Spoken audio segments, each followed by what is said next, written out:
Good afternoon, everyone, and welcome to the JSCM Group February webinar of 2023. My name is Madison Slater. I am the Executive VP of Security and Operations here at JSCM Group, and our topic this month is going to be how to properly document user access. Our focus is on how we can develop a strategy for managing and documenting user access. So sit back, relax, get your brain rolling for the next 45 minutes. I'm really excited to talk about this topic. This is something that I've spent quite a bit of time thinking about here internally for us at JSCM. So just want to use this as an opportunity to share some of our experience and recommendations with you all as well. A little bit of housekeeping up front before we jump in, just so you are aware, we will be recording this webinar, so it will be available for later viewing. If you happen to have a coworker or a colleague that you would like to share this with, please feel free to do so.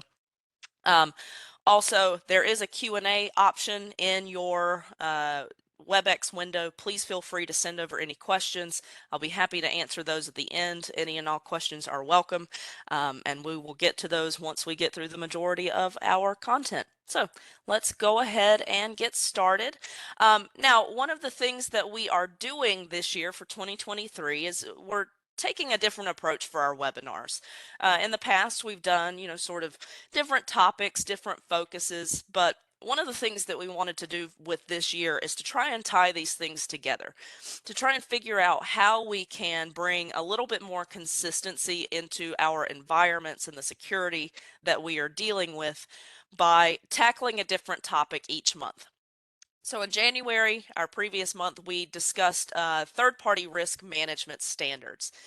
That is a webinar that is available to you to view if you were unable to attend our January series.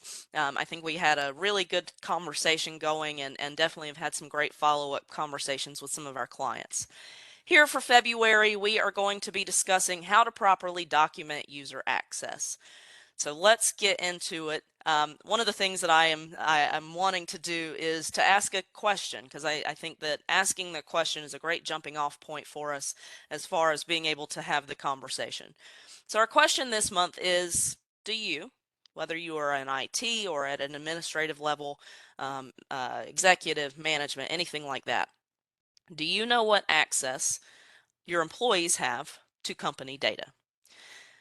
When we're talking about the security of an environment, when we're talking about implementing new processes, new policies, new procedures, the core of everything that we are doing is trying to protect our data, whether that is the data related to our company, our company, so financials, if we have any, products that we develop and we provide, but that data could also be about our employees, payroll information, their social security numbers, their benefit information. It could be if we have clients that we deal with. So here at JSCM, that's always something that I'm concerned about is how are we protecting our company data? Protecting it is one thing. Hosting it in secure systems or having redundancy or backups. That's all a key part of securing our data. But one of the areas that I feel like we often overlook or maybe just don't have a good answer for is how we manage that access. So that's going to be the key focus that we're talking about this month, and we're specifically going to focus on our employees' access to our company data. Now, at the end of the day, hopefully we trust all of our employees that we are dealing with. We don't have anyone with malicious intent working for us, but the reality is that our employee access changes regularly. There are tons of things that could happen for an employee that would change what their role looks like or maybe what their access would need to look like. A key one, when we hire someone. When we bring someone new in, obviously we have to create that access. On the reverse side of that, if they are terminated, then we have to make sure that we are securely and effectively removing that access. But what about things that change internally? A role change, a promotion, if they happen to go on extended leave. What are we doing in those situations to make sure that that access is being properly managed? Now, I think about my time here at JSCM. I somehow have been here almost a decade, even though I'm exactly the same age as I was when I started here. Um, but one of the things that I know about myself here at JSCM is that my role has drastically changed. When was first hired here, I like to sort of joke about this. JSCM, we are a small company. We are not a company that wants to be overly big. We like being a smaller company. And when I was hired, I was one of four people here. Um, John, our owner, hired me, I like to think, based off of my winning personality.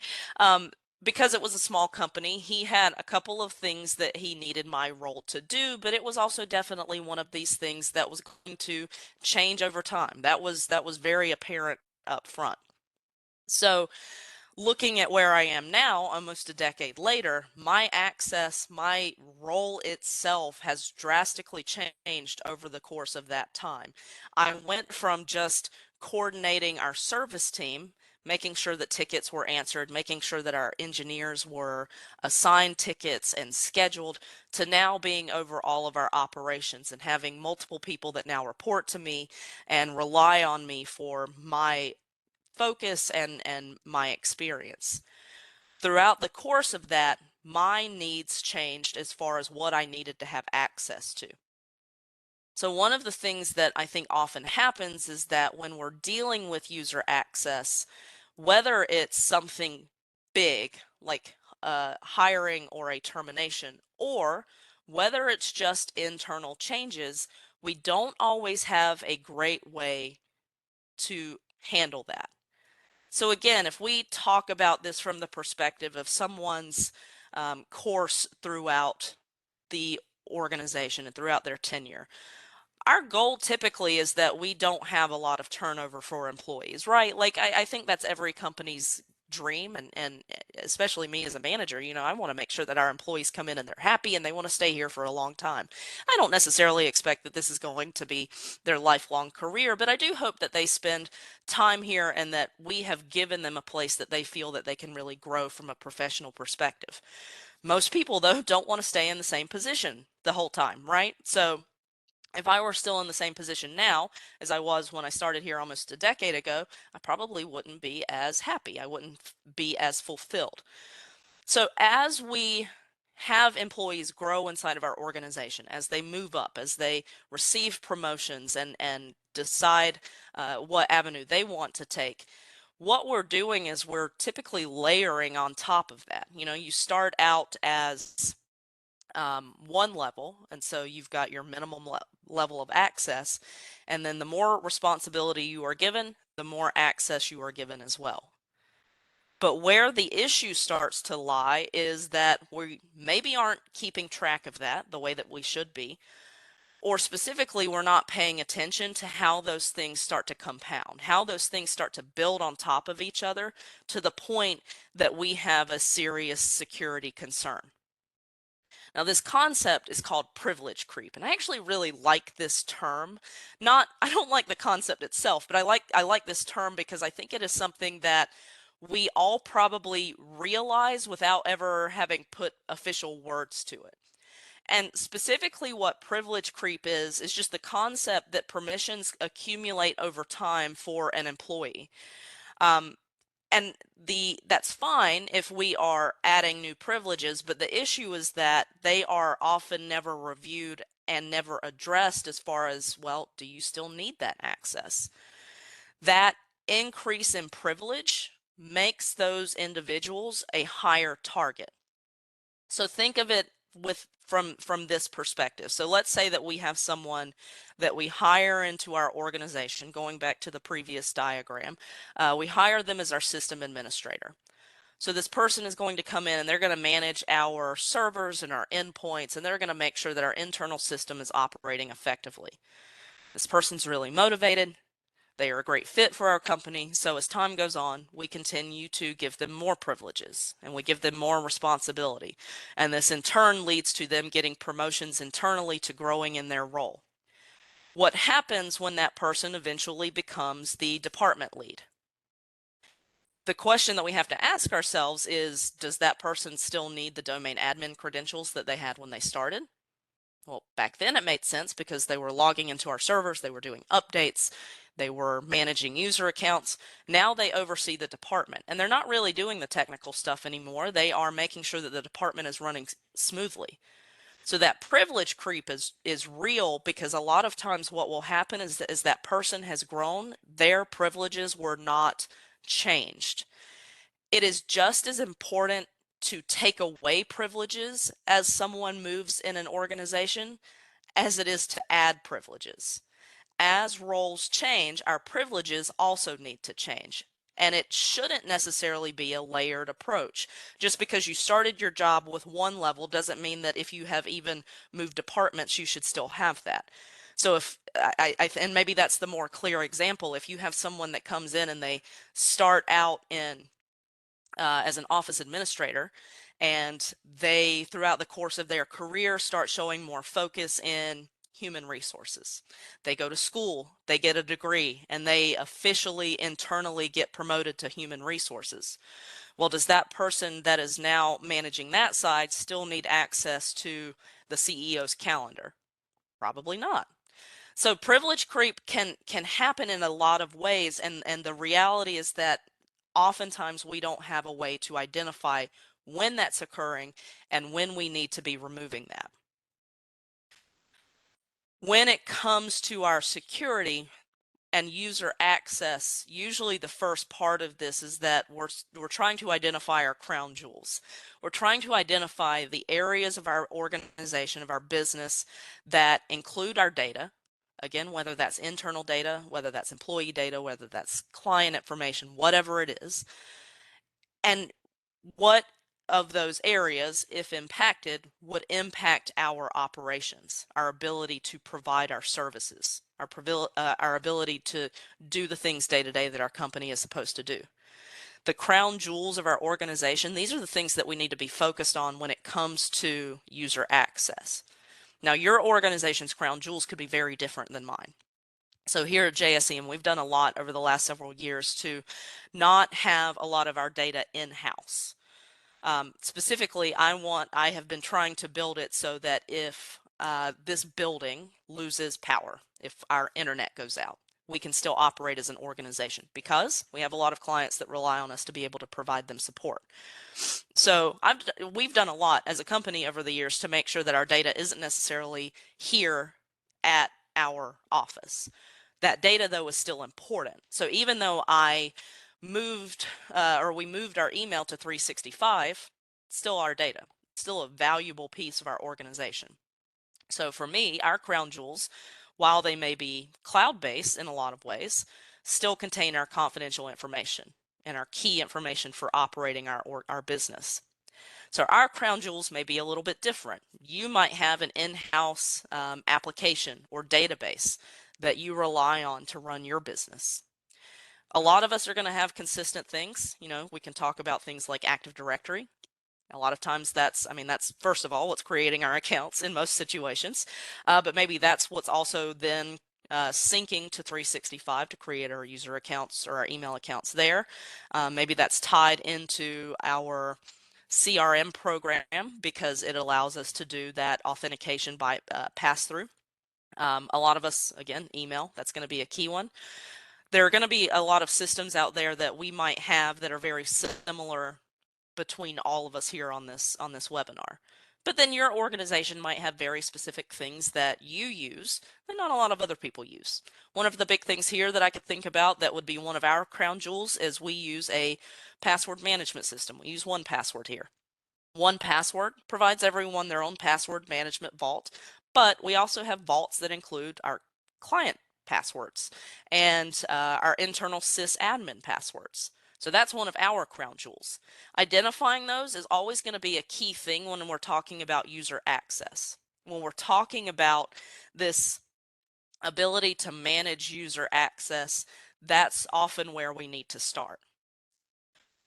Now, this is where we have to start looking at this conversation and saying, okay, well, we know what best case scenario is. Best case scenario, when we're talking about user access, is that we have some way that we have tracked every person's access in our organization.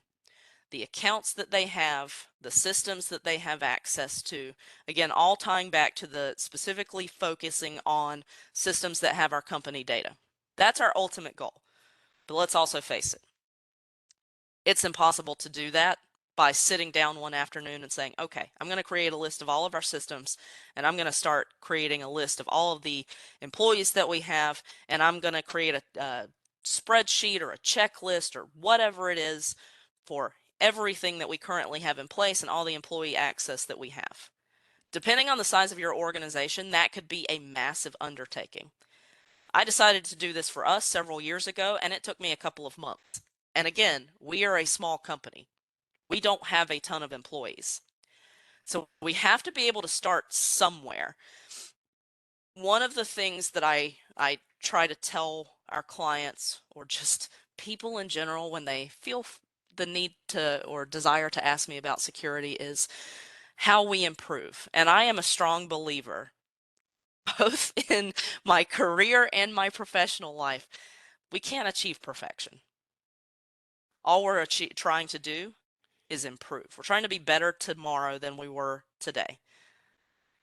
So when we talk about user access, sitting down, me telling you to sit down and, okay, create the list of your crown jewels and then document who all has access, that's an impossible task, at least to do it quickly. So the focus of this webinar really is that I want to set you all on a path to get there. I want you all to have an idea of what this is and why this is important, but then have something that you can start with. Now, there are a couple of ways that when I think about an organization starting to implement this, there are a couple of things that you could do. I could say, okay, well, I want you to pick one system, pick your Active Directory, and go through and start documenting that, documenting your user access. Okay, you could do that, but then what? What good is that user? What good is that document? Okay, you've got it written down or you've got it on a spreadsheet, but then what? So in thinking through this, what I really wanted to try and convey is that a lot of this is just based off of process. Now, how do we implement that process? Well, again, a couple of ways you could do it, but I think the reality of the situation is that if we talk about we need to start somewhere, there's actually a really easy way for us to start doing this. And that process actually goes back to our user onboarding. So when you think about how your organization onboards users right now, when you think about how you are bringing in new employees, I think what we need to start asking ourselves is, one, who all's involved? And two, do we have anything that dictates how we are documenting that to begin with? So if I were to hire an employee tomorrow and they get an Active Directory account and a 365 account and an MFA account and an account into our 1Password and an account into our CRM program, who's tracking that? How are we documenting that? For right now, I'm going to ignore all the employees that I currently have because I need to be able to answer that question for the next new employee. So there are a lot of approaches to this. I personally, I'm a very visual person. I like visuals, and a concept that was presented to me not too long ago that honestly I think works so well for the way that my brain works, but honestly also just the way that organizations often operate, is what's referred to as a swim lane. And basically what this does is just gives you an outline or a flow chart of what the process looks like and specifically the parties that are responsible. So one of the things that you can do when it comes to this user access is to start figuring out what is our new process, specifically when we want to bring in someone new. Now, this is going to require a little bit of that creation of the list of your crown jewels, your company's key data systems. But specifically what this gets you to is the ability to say, all right, here's how we're going to start documenting this moving forward. The reason that I say starting with your user onboarding is good is because That's new, that's fresh. And then you can go back and start working in the other stuff. So this is an example swim lane that we've created, and every organization is going to be a little bit different, but this is a generalized idea. So in this situation, we have a hiring manager, we have our human resources, and we have IT.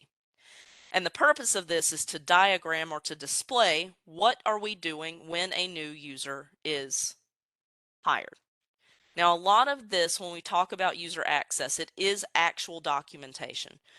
So a lot of times there are going to be forms or things that you fill out that make sure that you can get through this process. So a high-level walkthrough of this would be that the hiring manager is going to acquire a new employee. They would have to submit a particular internal form to make sure that they have validation of that employee. That then gets sent over to HR. Now, why are we involving another department? Well, because we need to have visibility. If I were to hire someone new in my operations department, if I were to hire a new SOC team member, yes, they will report under me. But there are still going to be a lot of things that are going to be integrated from other departments as well. They still, surprisingly, are going to want to get paid, right? So we're going to have to make sure that all of that is in place so that when I bring in someone new, they can get their payroll, they can get their benefits, they can get all the other stuff that comes with being a member of JSCM Group. So really what this is supposed to show is that when it comes to user access, this isn't just an IT issue. Specifically talking about security, one of the things that I often find is that a lot of this stuff just falls on IT. It falls on IT people to document all of this access, to make sure that we are keeping track of who has access to what. And at the end of the day, yeah, it might be most logical in our organizations that we in IT are the ones responsible for documenting that. However, we are typically not the best people to say what access they should have. So if our sales department adds a new person, I don't necessarily know what systems they need access to because I'm not in sales. I don't manage their platforms. If you go back, if you attended in January, then you were part of this conversation. If not, then I would strongly urge you to go back and um, view our discussion last month about third-party vendors. There are plenty of vendors that you could be using in your organization that if you are in IT, you don't have any insight into. We have to make security a bigger conversation. And so by using things like this swim lane, by tying in other departments, we're spreading that responsibility. IT may be ultimately responsible for creating the access, but the person's manager is the one that should be responsible for dictating what access they need. And so a department like HR should be responsible for making sure that that is officially documented and filed away. So basically what this swim lane is showing is that it's going to flow through that process.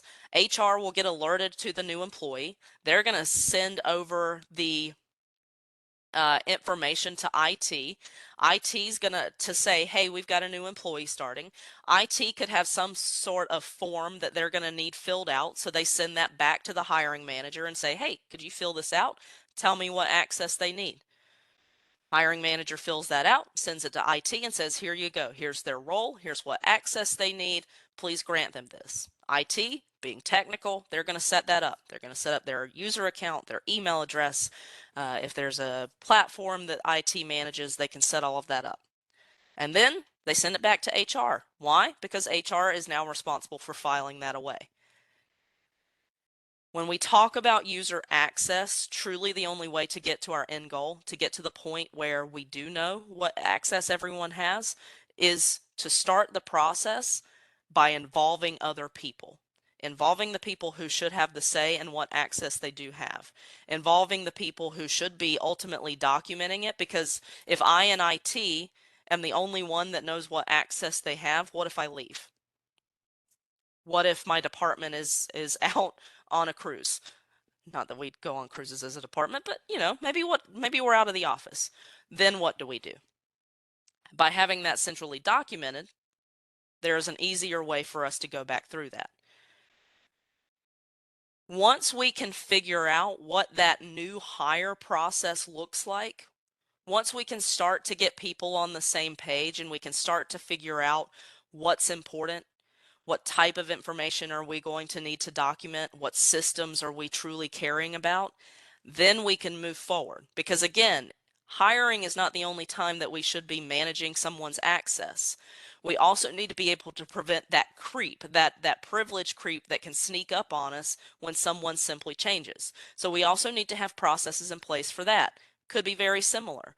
Hiring manager says, I want to promote this person to another position in my department. I want to give them higher responsibility. Cool. Send it through the same process. They submit that to HR. HR says, okay, cool. IT, just so you know, this employee, they're getting moved up to this role. IT says, awesome, good for them.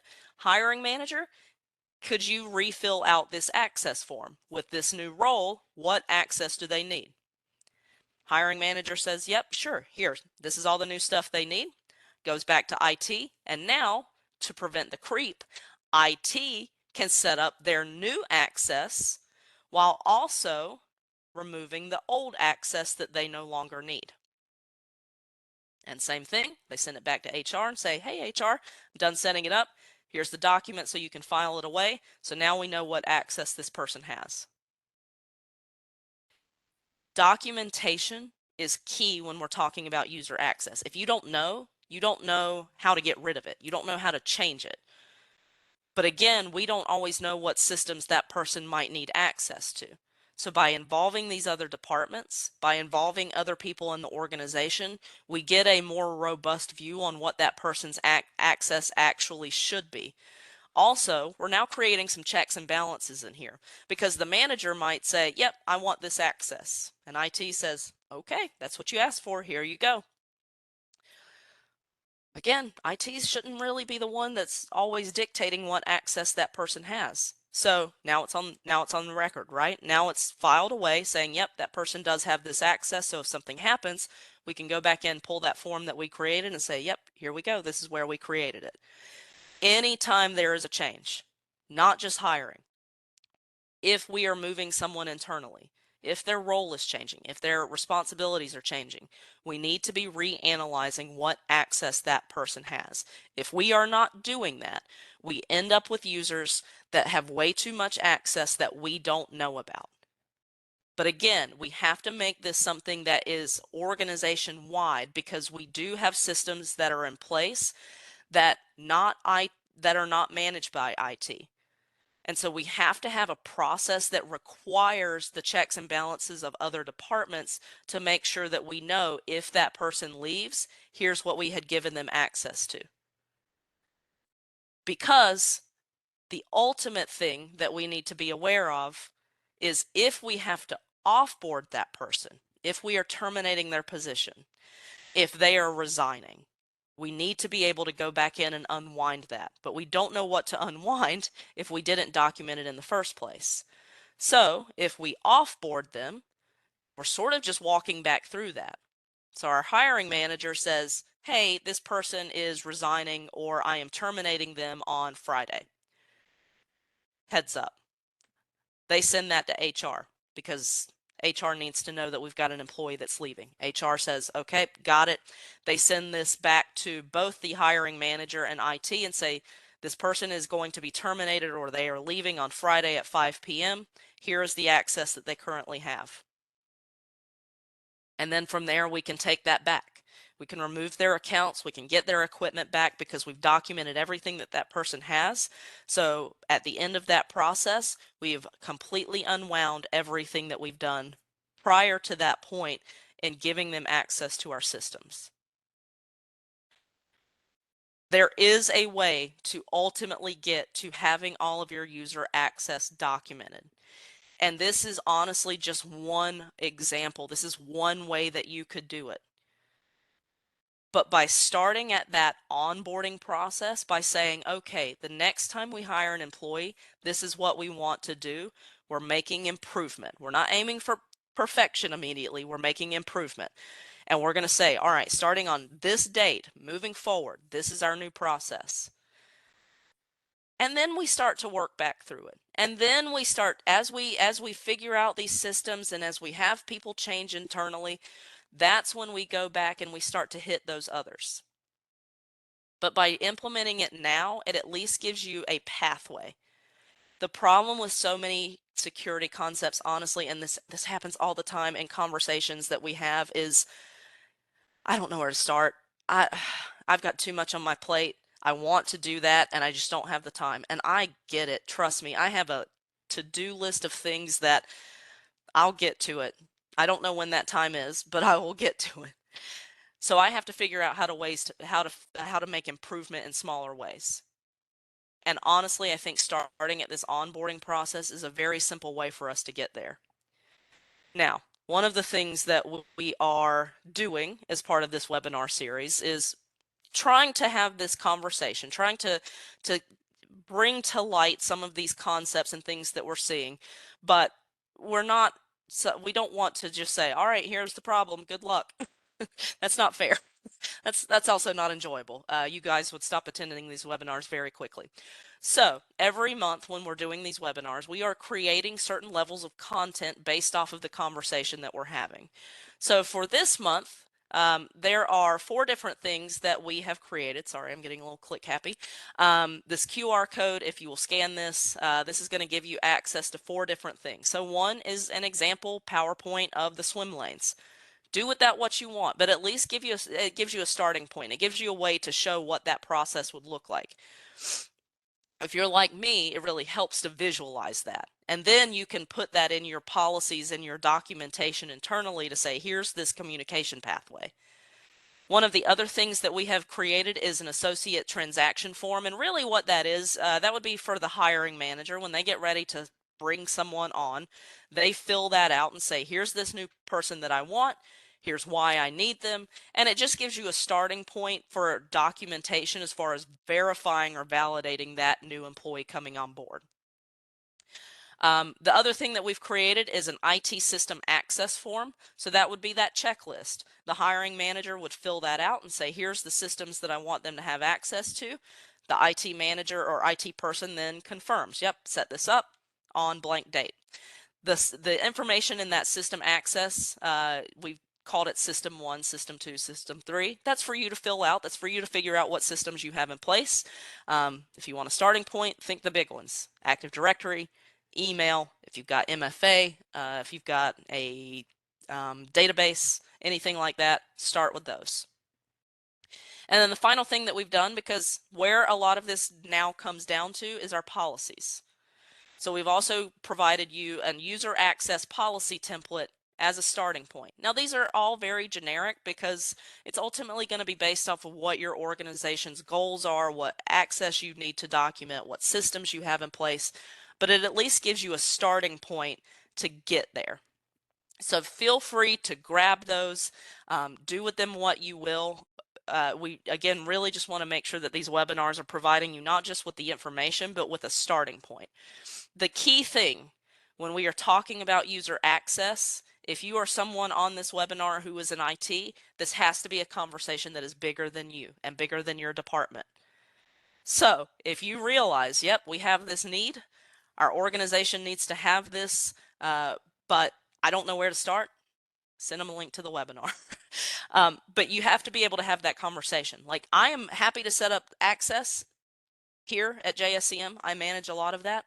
But again, if we hire another salesperson, if we hire someone in marketing, I don't know. I don't know what access they need. So I need someone else to tell me, and then I can document it. And then I'm going to send it over to HR so I can say, here's what we did. Here you go. Put this in their file. It has to be bigger than just IT. If you are someone who is on this webinar who isn't in IT, first of all, thank you for attending, because where we find a lot of this breakdown happens is outside of IT. So having people in an organization outside of just IT or outside of the day-to-day support staff that are paying attention to these things, that's what helps. Communication is key. Start the conversation. Figure out, okay, if we were to hire someone tomorrow, how are we tracking that? How do we know what access we're giving them? Start with something new and work backwards from there. You don't have to be perfect. You don't have to be perfect by the end of the year or anything like that. You just have to have a starting point. Back over the summer, we went through a SOC 2 audit, and I will continue to talk about this because honestly, it was a big undertaking for us. I've said it before, I will continue to say it again. It was one of the hardest things we have done as a company, but also one of the healthiest things that we have done because it forced us to go through a lot of this stuff. So really what we're trying to do through this webinar series and through the services that we offer is to make sure that you and your organization are a little bit more prepared. There is no silver bullet when it comes to cybersecurity. There's nothing that will ultimately keep the bad guys away. What we have to aim for, though, is just looking at ways that we can make those improvements. Us going through that audit, if your organization has ever gone through an audit, honestly, the goal is just tell me where I can be better. I can't guarantee that I'm going to ultimately get there. I can't guarantee that the next time I get an assessment, it's going to be 100% perfect, but I can at least start working towards this improvement. That's really the goal. That's the focus of security. As we continue this webinar series, we're going to keep drawing attention to these kinds of concepts. I think for a long time, organizations as a whole have understood the big things like endpoint protection, having a firewall, putting things in place to protect us from the bad guys. Where we often fall short is the process side. And honestly, the process side can hurt us more than even the most technical thing that we can implement. So throughout the course of this year, our topics were really trying to focus on how we manage different levels of this security, how we get the conversation started, how we start the process of getting us on the path towards our ultimate goal, which is to just be better tomorrow than we were yesterday. Our next webinar in March, we're going to be talking about authentication, how we manage our users' access, not just how we're documenting it, but what are some of our requirements for authentication? What are the processes that we're going to have in place to make sure that our authentication is protected? Because unfortunately, passwords are still important. As much as we all hate them, we still have to have them. So we'll talk more about that. And again, throughout the year, we're going to be adding more pieces into this big puzzle. So that at the end of the year, our ultimate discussion is incident response. If we have a cyber incident occur, how do we respond?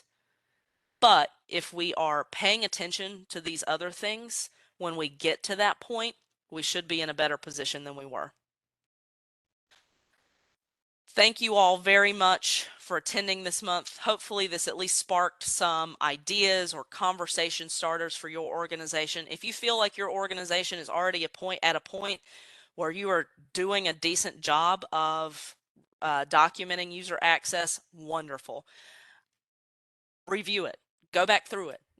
Get other departments involved. Get other feedback. It shouldn't just be an IT issue. Cybersecurity is a global issue. It's an organizational issue. So thank you all for attending. We've got time for questions, so send those over. There's a Q&A option up at the top. Be happy to answer anything that we have come across. So I'll give it a couple minutes just to see if anyone has anything.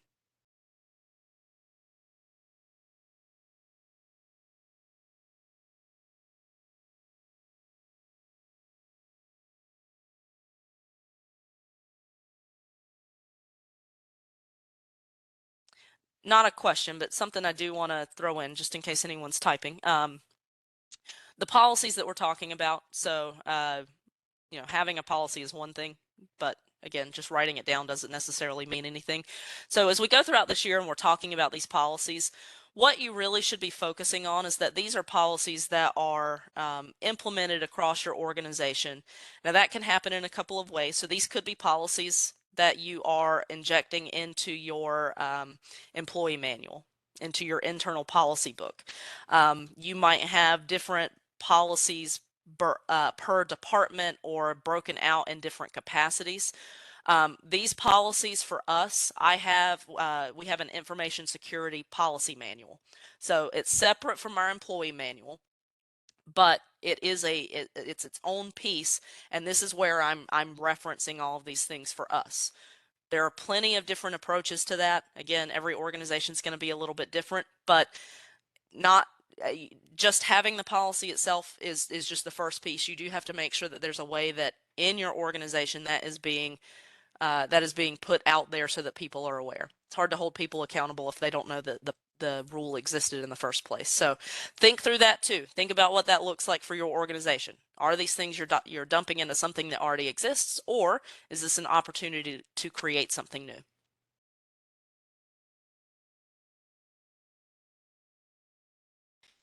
All right. No questions so far. So, as always, though, if you have a follow-up question, if you think on this a little bit, if you start having this conversation internally and you have a follow-up question, please feel free to reach out to me. My email address and number are listed here, but anyone here at JSEM, so if you have an account manager that you want to reach out to, please feel free to give us a call, shoot us an email. If this is a deeper discussion that you would like to have, we are more than happy to assist in starting that conversation, um, providing you some guidance or some pointers. So thank you so much, everyone. I really appreciate you all attending. Hope you have a great rest of your week and hope to see you next month in our March webinar.